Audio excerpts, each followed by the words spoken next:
All right, welcome to Radical Books and Activists, everybody. We have KKitty de Lasombra from Indiana, right? Indiana?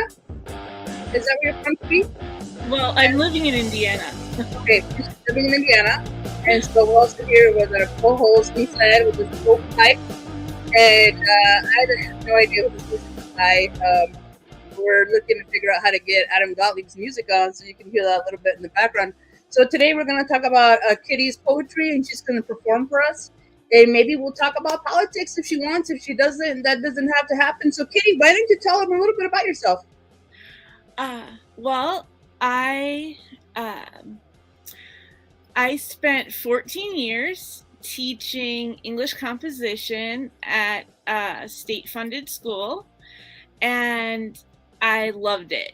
It was the best career I had, and I definitely sampled a lot of things before that: journalism, public relations. I had tried out the whole working in Chicago, commuting in, and all of that, and none of that was anywhere near as rewarding as being there teaching first year composition. And so that's the for anyone who is unfamiliar, so usually when you start college you have to take 2 writing classes.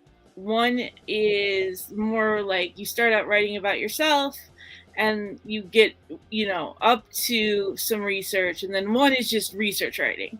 Mm-hmm. And those are the 2 classes generally that students who are not English majors or comm majors tend to complain, like, why do I have to do this? This has nothing to do with my life. And so my whole thing was always, I'm going to make this relevant to you.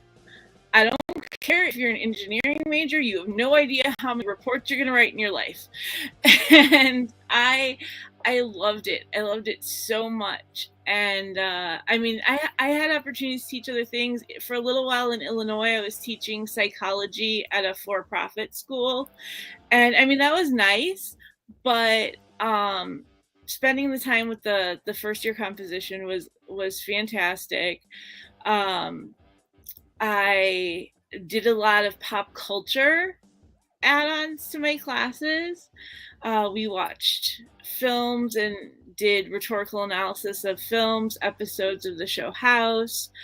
I went to the National Pop Culture Association conference with a lot of write-ups of things that I had looked at, and eventually wrote an article about the use of, sorry, that was my cat.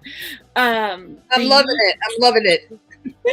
The use of films that are not easily put in a genre.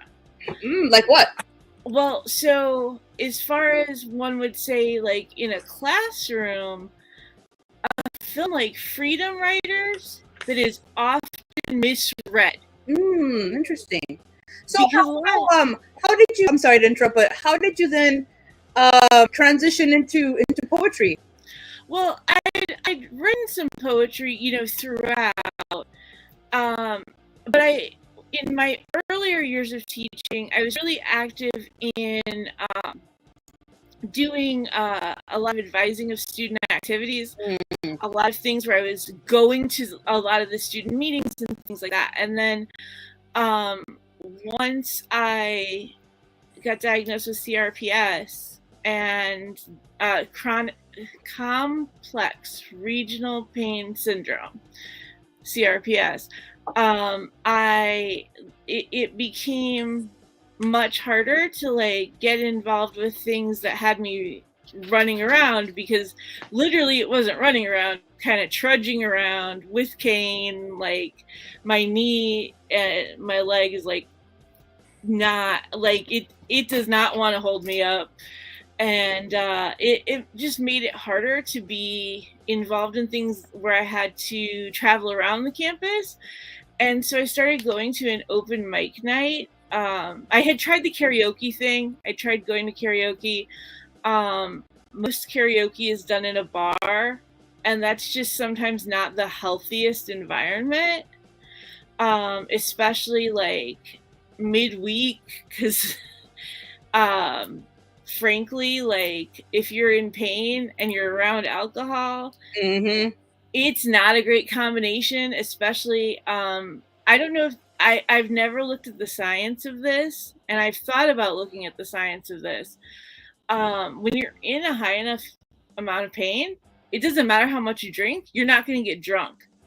You're just splashing all of that in your liver for nothing. Wow. And on top of your medication that I'm sure doesn't go well with the booze. Well, you know, I met Kitty at a reading last week, which was just phenomenal. And Taylor A. Collins has a question. He wants to know, what campus do you go to, or where did you teach at? I'm trying to think if I'm comfortable. Yeah, I am, because everyone's gonna know anyway. Purdue University Calumet, which is a really good school, and which is now called Northwest. Purdue University Northwest. I'm sorry, the Calumet campus. Yeah, and I think it's also you had called it informally the suicide. Lisa, I'm gonna mute you out, brother. The suicide disease, right? Isn't that what it's colloquially called? Yeah, CRPS. Yes. So why don't you share a poem with us? And if it's too loud, I'm gonna lower the music. Can you hear the music? I can hear the music. I don't know if y'all can hear the music. Is it too loud for you? The music in the background? No? Okay, all right, let's hit it. Do you want to share a piece with us? All right, so I'm gonna pull up I'll pull up one of my pieces about CRPS, actually.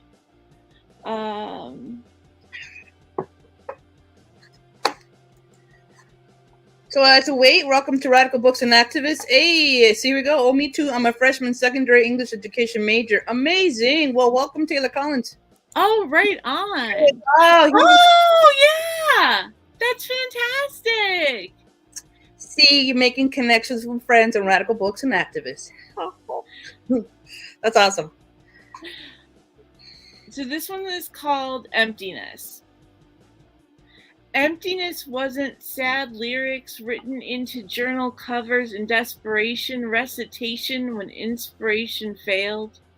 Emptiness wasn't clinging to life in the form of second-rate cell phone internet, awake all night, the sleeping body next to me occasionally changing, my address and last name changing, and maybe not in the right order.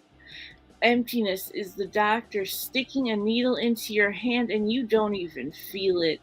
Emptiness is every reaction your body doesn't have on a cold exam table because you used it up, because you're used up, because your remains are a science experiment.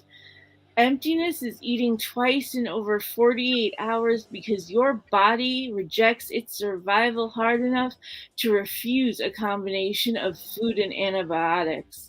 Emptiness is being on medication your addict ex-boyfriend would be jealous of and still feeling pain even as you sleep.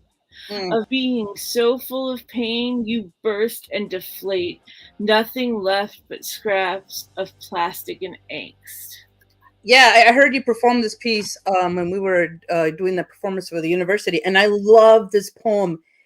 That line of "my addict boyfriend will be jealous," so poignant. I just think the poetry is beautiful, and one of the things I really loved about this piece is that you're not sure what disease you're talking about, but I think a lot of people could relate to it. It really is a powerful poem. Isai, I don't know if you want to say a few things about it or ask her a question. You can unmute, Carnal. I'm the mute boss. Excuse me. I thought it was very genuine. I thought it was initiatory stages of going through something new, and it makes me feel like it's like saying goodbye to the old days and welcoming something new. But unfortunately, it's not something pleasant to welcome, and it's very it kind of feels like it's numbing, in the sense that is numbing you from wanting to feel anything like other than, I mean, besides pain. You know, it makes me feel like you're entering a new stage in that poem. I'm not saying, I don't know how long you had this um disease for, but it makes me feel like I'm with you when you read that poem. Yeah. It makes me feel like I feel you, because I used to take psychotic medicine, and I remember the effects of medicine, and I enjoy drinking. I enjoy drinking. You know, I love. There's one thing I love is drinking alcohol, and when you have meds to take, everybody gets on your case. You know, No. everybody around you. Yeah, so I definitely enjoy the poem. I want to hear more about what you got to say. I just recently found out what you have. I was looking it up because Jesus had mentioned, hey, I have this poet. I met this poet, and she's gonna be joining us. And she told me a little bit about your background story, and I had to look up what this disease was, and I never knew it existed until I saw the videos, and I was like, oh my god, this is awful. Like, so I'm very interested in hearing more of your poetry. Thank you for sharing. Damn, that was deep, brother. That means that is my co-host. We just started this new thing on Radical Books and Activism. We're going to have a show every Sunday at 4 o'clock. We have another poet editor. He's actually on the editorial board for Body Blues Press. He's amazing. Daniel Brooks. Wait till you meet him. Just go poet. And Misa is also a poet too, so we can talk about poetry. Yeah. So how I guess for people who don't know, I wrote it down and I already complex regional pain syndrome, or as people call it colloquially, the suicide disease, because the pain is so horrible that people can't take it. What is this a genetic disease, or you haven't read the science on it, but I'm sure your doctors talked to you a little bit about it, no? Well, I read a lot of the science on CRPS, just not the medicine connection. Yeah. I feel you. Got it.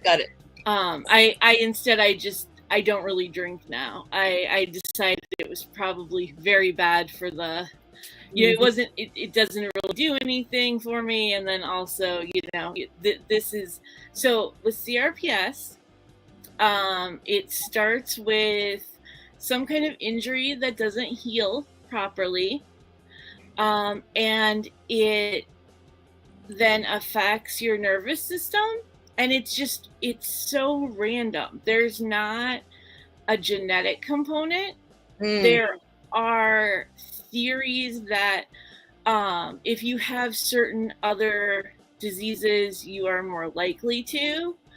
But more often it's once you have CRPS, you're more likely to have other things happen. So like if you have CRPS, you're likely to also end up with dysautonomia, which affects the ability to regulate your temperature and things like that. You're likely to develop gastroparesis, which affects your intestines' ability to absorb nutrients. And there are many that tend to go together, but generally you don't develop CRPS from one of those. CRPS first. With CRPS also, it can spread. Once you have it in one area, it can spread. And even if they're able to put you in remission using like nerve blocks, it can come back. And so when the very first time I was ever diagnosed, it was in 2001, and I had it in my wrist. I had a domestic violence incident, and I had to wait before having to seek medical treatment because I was living in the house where the domestic violence occurred. And it wouldn't heal. I got sent to physical therapy by my doctor. doctor. The physical therapist is actually the one who figured out it was CRPS. It was known at that time as RSD, reflex sympathetic dystrophy. Some of the literature still calls it that. And so she talked to my doctor. This is often how it works. The physical therapists catch it more than the doctors do initially. And then once it's caught by like the orthopedist or the orthopedist and the physical therapist team, then you don't keep seeing the orthopedist. They send you to the pain doctor. Because at that point, it's not about trying to fix it anymore. It's about managing it. Oof, that sounds horrible. Yeah. Yeah. So Taylor has another question, which is taking us in a different direction. But first, shout out to Colette Morrow. She says, I'm delighted to be here. Thank you for organizing this and for sharing, Kitty and Misael. Thank you for watching, Colette.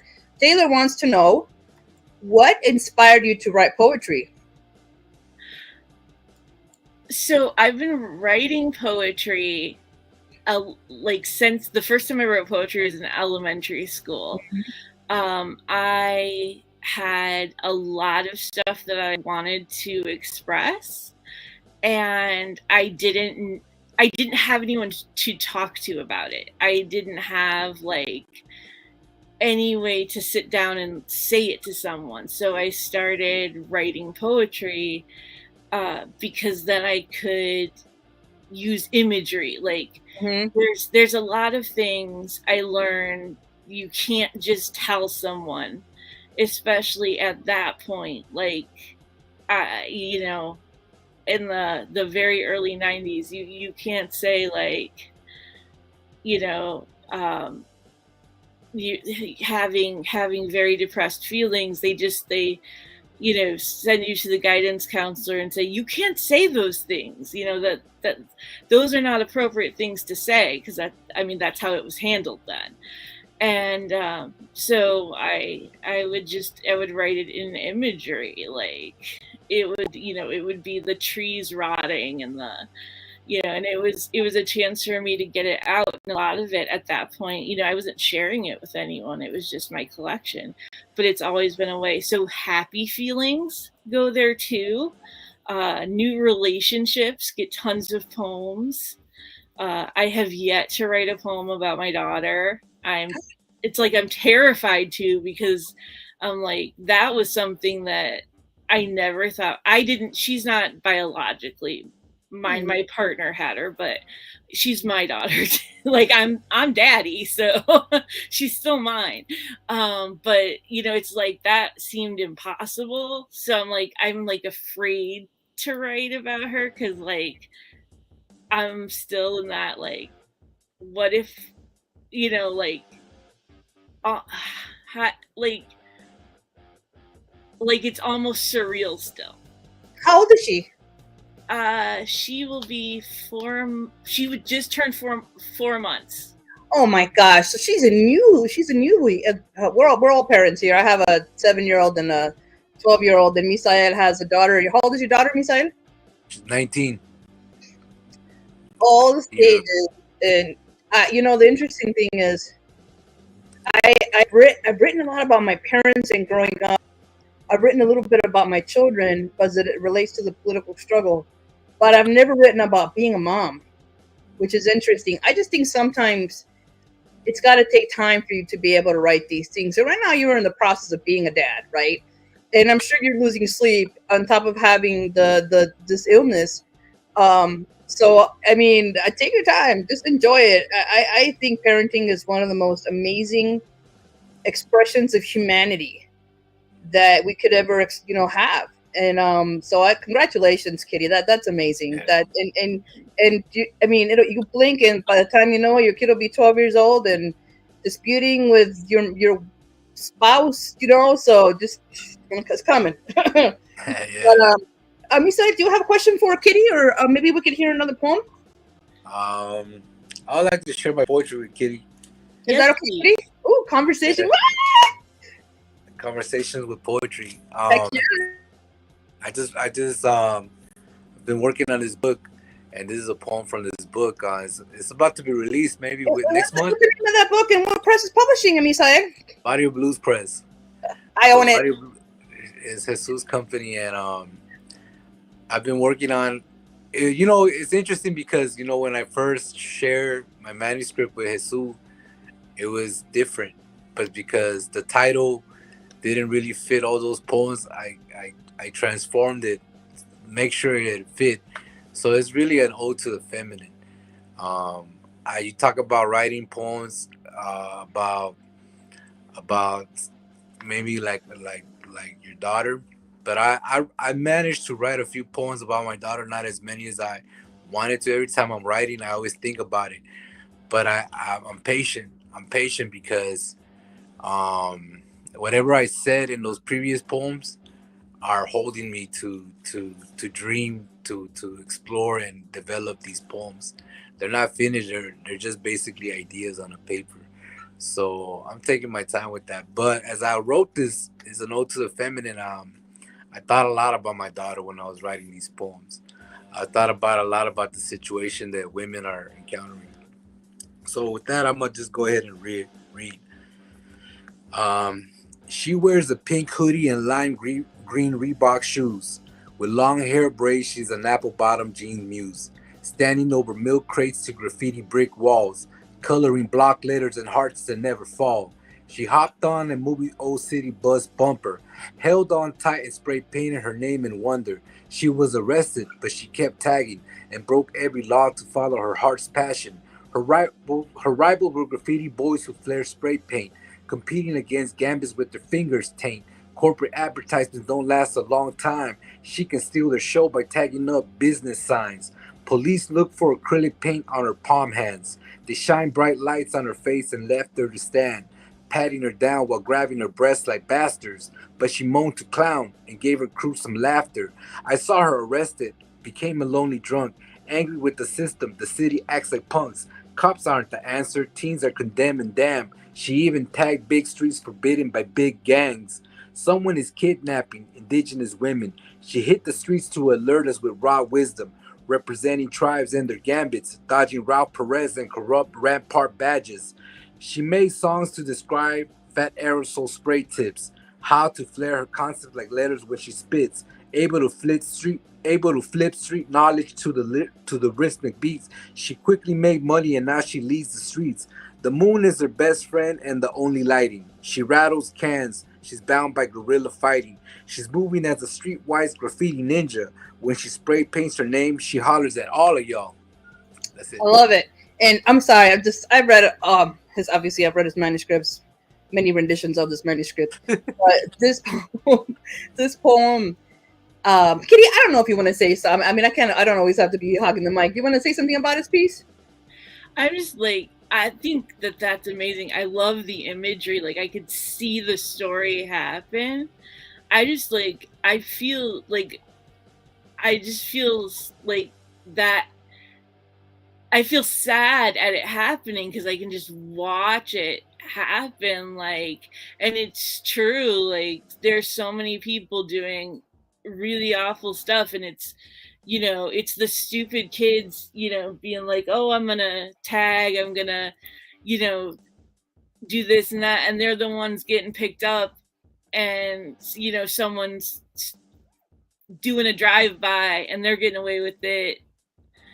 So those are like it really made me think.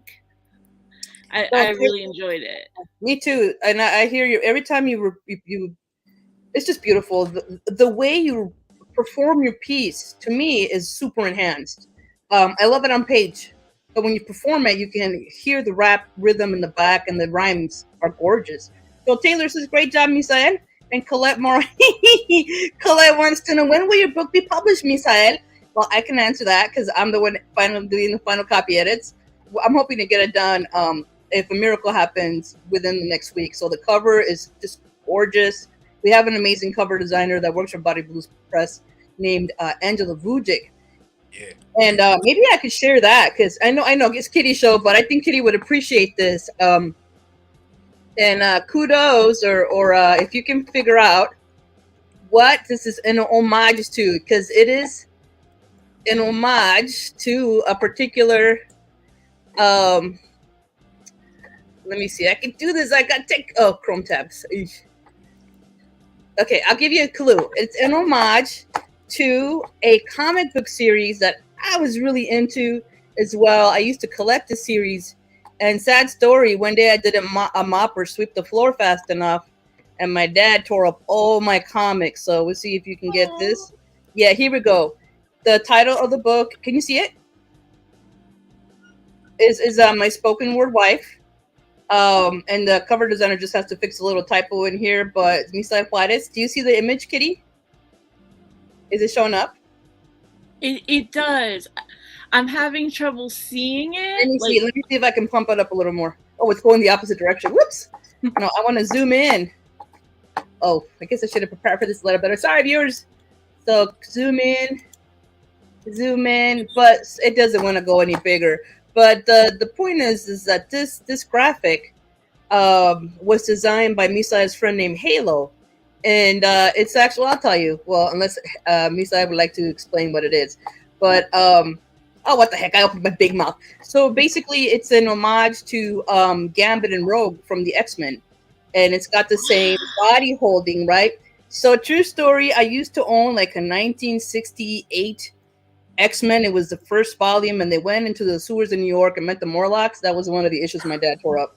And I try not to think about it, but I guess when teenagers upset their parents, a lot of times the parents will destroy their record collections and their comics. So I don't feel so bad knowing that. I have a friend who's a little older than I am, like by 10 years, and her parents used the original Spider-Man to stop the holes in the attic. And I was like, oh my God. I cried. I was like, what the flip? You know, I'm sure they were cold. But do you imagine how much that's worth now? It's just ridiculous. Oh, she did see it. She says, wow, she loves the cover. And she says, I love that. Hooray. Yeah, I am. And Body Blue Stress, I do, not to brag, but I do work very closely with the authors. And we have a very dialectical relationship in the production of books. And so Misa had a lot of say in the font, the color, what the graphics should look like. And then recently he approved the internal art that I chose. So it's been a really great time. I got about 4 other poets lined up after him, and it's a charity press. And he has chosen, I'm very proud of Misael, to give the money of all the proceeds to the League of Revolutionaries for New America, which I'm super dope proud of, you know. But it's a joy, it's a passion and love, you know. It's supposed to be my retirement project, but I'm not going to retire for a long time, believe it or not. And with the pandemic, it really hit home. Like, why wait to do your dreams or fulfill your dreams until when you're older, dude? That makes no sense, you know. And I mean, listening to your story, it should be a motivator for, you don't know what life has in store for you, and you should live your life to the maximum and contribute to humanity. If that's it is my stick, it's me side stick, or one of our missions, you know. You don't have to wait, and even some things that may seem insurmountable, just put your mind to it. Like, if you want to travel, stop eating out, stop going to Starbucks, save up that money, you know.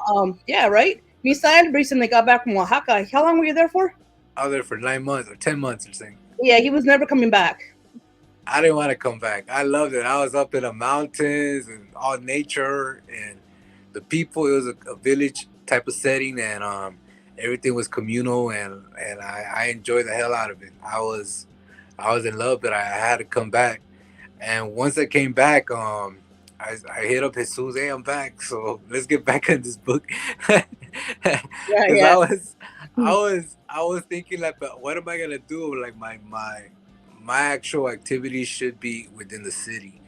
And as much as I love the village, I couldn't stay there simply because I was of no use right there. You know, I wasn't born there or anything like that. But if my Spanish was a little better, I would have started writing in Spanish, and I would have started pursuing that career over there, just hitting up the universities in Mexico.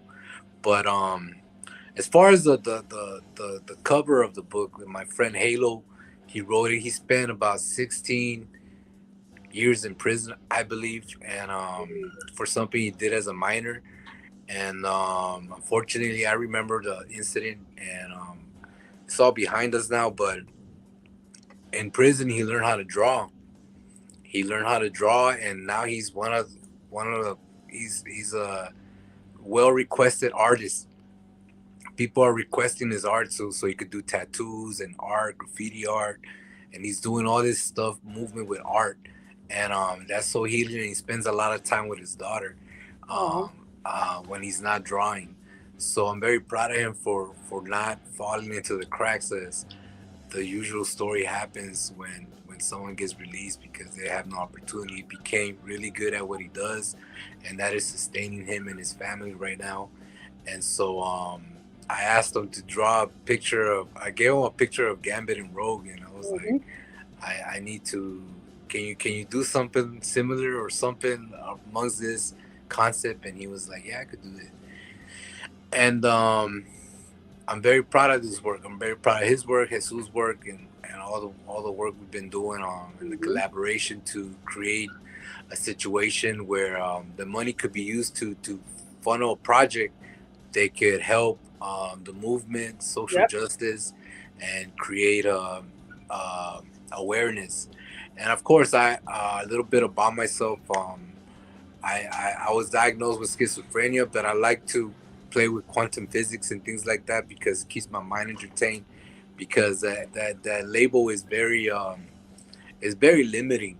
It's so limiting because all you got to think about yourself is just that you're sick, you're not normal, and your brain is not functioning right. So it sucks, you know. So I started opening up my imagination. I started writing, exploring the subject, and I started talking about, well, what if?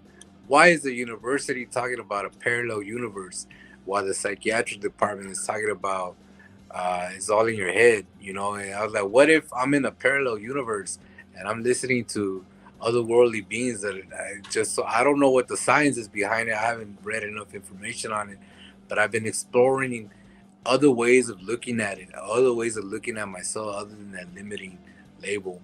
So I hope with your condition, your disease, you can look at it in a different way. Something about maybe the poetic aspect of it. I know when you feel pain, it makes your spirit grow in such a way that you become older than other people. Maybe at your age, you're probably like looking at everything. You could look at everybody's situation and you have a lot of clarity.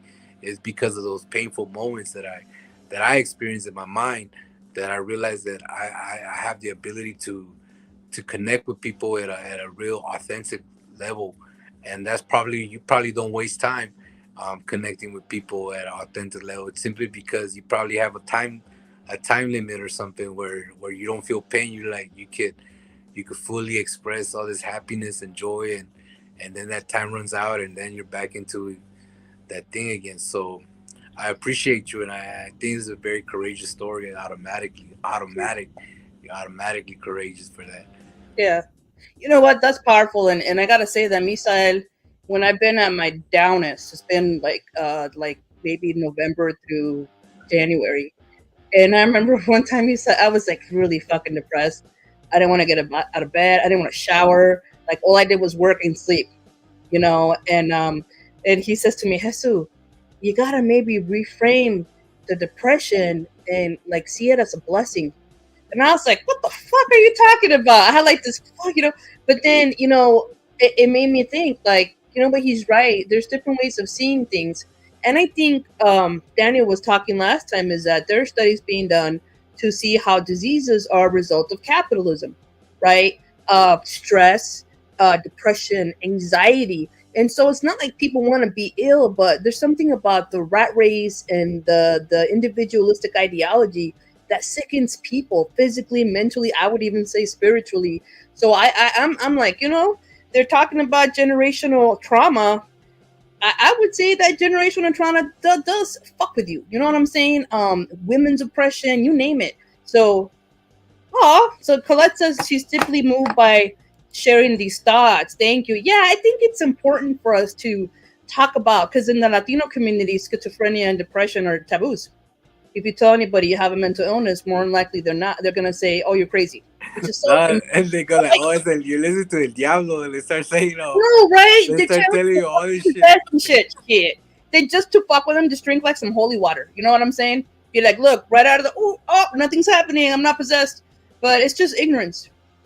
there's some taboos that we got to bring to the light and bring healing too. It can't just be about pointing out what's wrong. Okay, this is my cat, Polygirl. He's apparently very jealous of both of you. Ooh, She's so cute. she's got the best face, and she's my buddy. Whenever I'm depressed, she comes and she lays on my chest for hours sometimes. But I'm so motivated. I don't want to take her off. I'm your pillow and your couch, right? And your sofa. That I already said that. Anyway, so share another piece with us, Kitty. Okay. So CRPS poem or not CRPS poem? Whatever your spirit tells you to do. Whatever you want to bring in. There's one particular one I'm hoping is at the top of this file. I sorted them into like a couple of categories. So when one thing, Michelle, that really caught me with yours is I was thinking about the fact that, I think it's good and really courageous that you're open about the struggles that you go through, because I know that there is the issue of culturally it not always being acceptable to oh my goodness, I'm sorry. I mentioned in the one poem my addict ex-boyfriend. I firmly believe, because he is now passed away, and that was after a lot of us had to draw the hard line and say, like, okay, we can't talk to you again until the only call we'll take is the call to ask for help going to treatment. But one of the problems was, I talked to his parents one of the times that he got forced into like a 72-hour hold, and his parents were like, no, like, he doesn't need a counselor, he needs to come to church, and we just need to go through his room and take out anything he shouldn't have, and then he just needs to live with us again, and because he was living in a different place, and then we'll show him the way. Like, he doesn't need any outside help, and he his parents are from Mexico, and so it was that cultural thing, and so I was thinking about that, and also when you talked about like having someone who went away to prison, I ended up breaking up with him because of something that he said about a friend of mine who went to prison for a very honorable reason. And so this is a poem actually about that. And it's called "He Had the Heart of a Poet," or something like it, in his freezer. He always left a DVD playing when it was time to sleep, illuminating the room. Never saw the irony of what it brought to light. The piles of shame, literally scattered across the floor, literally heaped next to his form, out cold in the cold winter nights with the heat turned down, enough light to sit in the hall, phone in hand, hope at hand, just out of reach. I had so little time to sneak things back home. The interlude between our arrivals, post-work twilight, the days my presence was required, entering first alone with the ghost in his bedroom. He never saw he was losing me, literally pieces leaving every couple of days, literally 10 or so square inches at a time, literally what I knew he wouldn't see, leaving behind what I knew was just out of reach. Because the sky started falling a bit too soon, no time left for diplomacy. I never knew a battle was fought until it was lost, and someone else was lost, literally.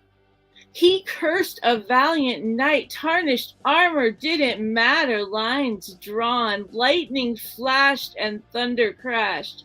A woman fueled by flame, literally, running through the cold, literally. No more hope at hand, skidding from his fingertips, literally, escaping him at last, literally just out of reach. I love it. I love how you use the term literally and give it a twist. It is so well done. Your poetry is, I think somebody was saying was, or maybe I'm saying it, it's conversational and it's got good, like really great energy in it, but it doesn't sound forced. I love how you perform. And I don't know, Misad, if you want to say a few things about this piece, it's gorgeous. The imagery is beautiful. Thank The you. imagery, the expansion, the nostalgia, it's all there, and it's very helpful hearing the story of that you presented to before you started reading. It was it made it very heartfelt, and your style of reading, I like it. It's very elegant, it's very compassionate, and it's very sweet. So thank you for sharing. Yeah, I think so too. You've definitely come into your voice, and I really enjoyed this show, y'all. We're at 4:45. I don't know if we want to keep going, but this has been fantastic. And Kitty, I think you are always welcome back on Radical Books and Activists. This was such a treat for us. We haven't had a female poet in a while, too, right? Or how do you identify yourself? I should have asked that first. I consider myself to be gender fluid. However, like I've only recently come out, and so I think that very much most people still identify me as just female, but I consider myself gender fluid. I prefer the pronoun they, but I know that a lot of people are still getting used to that. I had not intended to make a big deal about coming out, and then when I found out I was a dad, I kind of came out by being like, hey, I'm a dad. And then I got a lot of question marks, and I was like, yeah, by the way, I'm non-binary, and my preferred pronoun is they.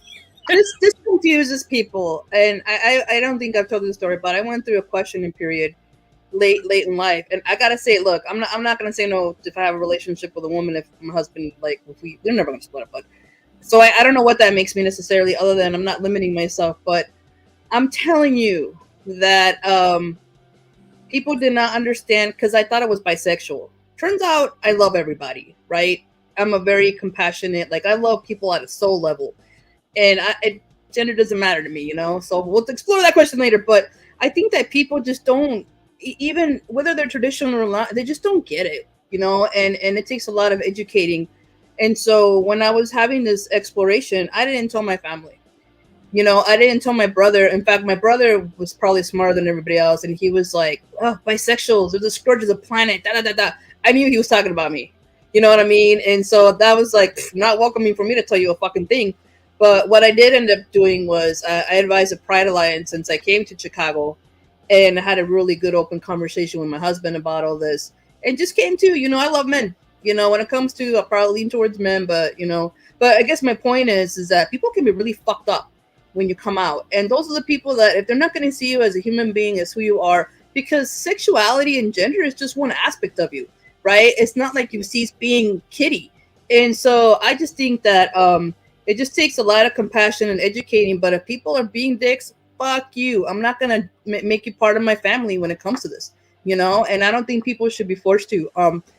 So because I had to decide, I'm like, well, if I am bisexual, I'm gonna tell my mom and dad, and I was like, no, they don't need to know, and they're not gonna be part of my team anyway, so why the fuck would I tell them? So I just think that it's very courageous. I applaud you. Fuck what anybody thinks. I am happy that you're a dad. you know, and even that whole notion of what a mom and a dad is so fucking biased. I have met women that cannot mother to save their lives. And I've met men that are so maternal that, you know, it's this is a bullshit social construct. You know what I'm saying? I mean, it's wonderful to be a mother, don't get me wrong. But to be a nurturer, caretaker doesn't require that you have a vagina. It just doesn't, you know? I'm like, I don't know, me side what you think, but you know, in their I'll tell you what I cultures, think. go ahead, hit it, brother. Go ahead. No. I'll tell you what I think. I think because you're a '90s baby, right? Were you born in the '90s or were you brought up in the '90s? I was born in 81. All right, I was born Me too. '83, so we went Oh, through what? the yeah we went through the '90s. The '90s is that was a time where where where when you talk about gender fluidity, it was not even unheard of. It Yeah. was unheard of. I mean, and people had this that the world is this way and it can only be this way. Anything on like the prevailing norm was targeted, and I remember those moments. I think those moments influenced my life. But when I got into the university, we were sat in classes where we explore themes and topics about gender fluidity, about all this other stuff, all these genders that are existing. There weren't as many back then when I was studying it, but now there's a whole category that you can go through. So I kind of feel like if you're a man and you feel nurturing, because I feel nurturing to my daughter, but I may not express it like like like I don't know what the word I'm looking for, because I don't want to say feminine, because what is feminine, and in writing this book I was exploring the in the '90s graffiti was looked as a boys playground, but there was these female artists that were emerging, and as I read, one was going through it. You know, she was following her heart passion to be an artist. She wanted to express why. Maybe she didn't have money for a canvas, but she saw what we did and she competed with us and against us to make her own fame. And that is the what I explore in this book. It's not necessarily I'm not giving them. I didn't consciously. Well, I didn't think about it, but like I didn't put the term gender fluidity on these people because I don't really understand the word. But maybe what you're saying is that you can have masculine and feminine qualities to within you and express it in that way. And I don't see it. I don't even think there's a need to call it gender fluidity. It's just you being you. You know what I'm saying? And I see lots of people express themselves in feminine and masculine ways, but it's funny. I don't know why, but it's funny when you see it with a homeboy that you grew up with in the '90s. That's something that you would just start clowning and capping jokes off, right? But now, as we get into the modern times and things like that, it is better just to be quiet, you know, just to allow them to be themselves, because who are you to stop prevent somebody from exploring their humanity and their spiritual aspect of who they are? That's And right. Yeah. that is supposed to be respected, you know, because the way you respect people is by giving them their peace.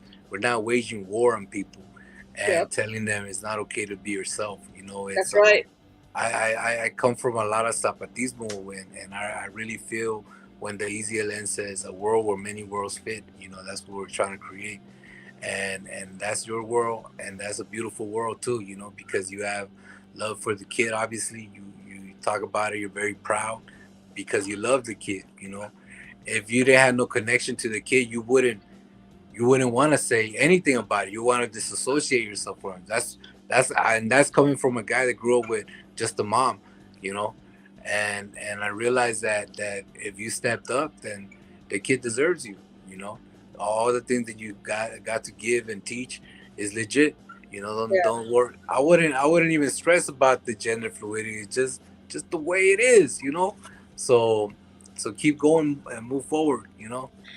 I just knew, like, I could never consider myself to be someone's mom, though, because, like, even when because I was married to a guy, I've been married a couple of times, and at one point, before I found out that, like, having ever had CRPS, this is when I wasn't in it, like, I hadn't gotten it this time, but, like, I was in remission, that, like, it would be a terrible idea, and I would definitely have gotten it back if I had tried to carry pregnancy.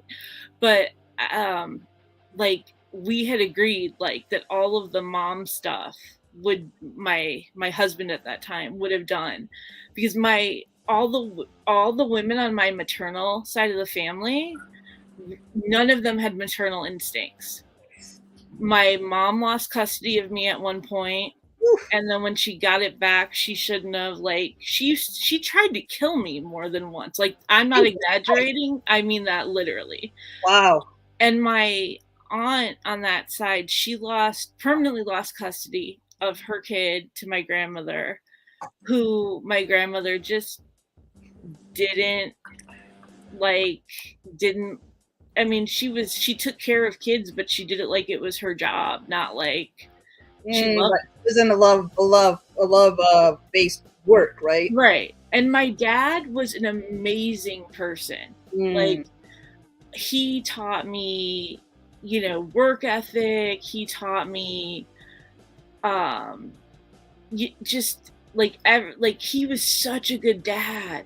And he wasn't perfect. I mean, he was born in 1936 and he grew up in the Old South. So not perfect, but loving. Absolutely.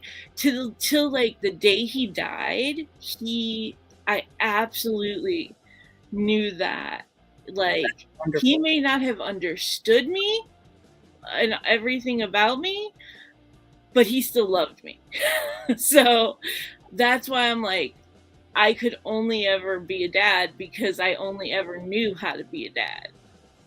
And you're going to be a great dad, Kitty. I think, because I see it, you know, like, I can tell just from the few times I met you that you're a genuine loving person. And don't be afraid to show that love. I think that's also, I grew up, I have to tell you about my story growing up, but turns out I'm a pretty damn good mom. I love my kids. They're my best friends. You know, some things I don't do perfect. I'm not the best housekeeper. That's fine. I got other talents. I cook really well. But I do think that there's sometimes that fear that we're going to end up being like our parents, the worst parts of our parents. And that doesn't have to be the case, you know.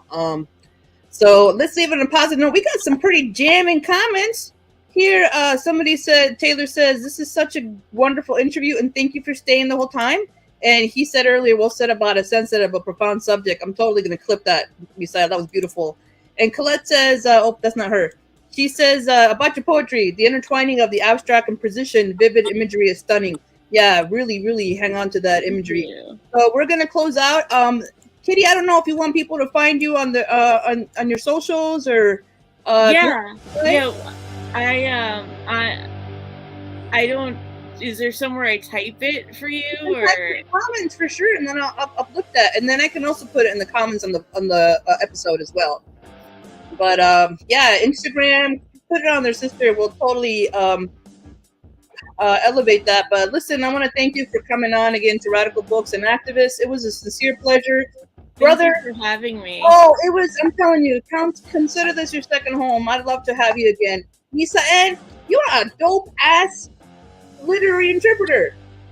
Oh, like, thank you. I didn't know this. I'm like, that's it. Me and you. I was an English major, so I was back sometime way back. Man, you gotta tell us how you go back to the brother. Shit. I was an English major. I just didn't finish, but I was really good at analyzing books and doing my thing with the. I just never did my homework, and I was so busy. Didn't finish, but I was really good at. Oh, sorry. It's you're listening. You're watching it or something. Hey, listen. Thank you again for coming to Radical Books and Activists. If you like the show, just ignore that echo. Somebody's watching the show. Please like and subscribe and tell your friends about it. And if you would like to do Radical Books and Activists, let us know in the comments. Thanks for watching.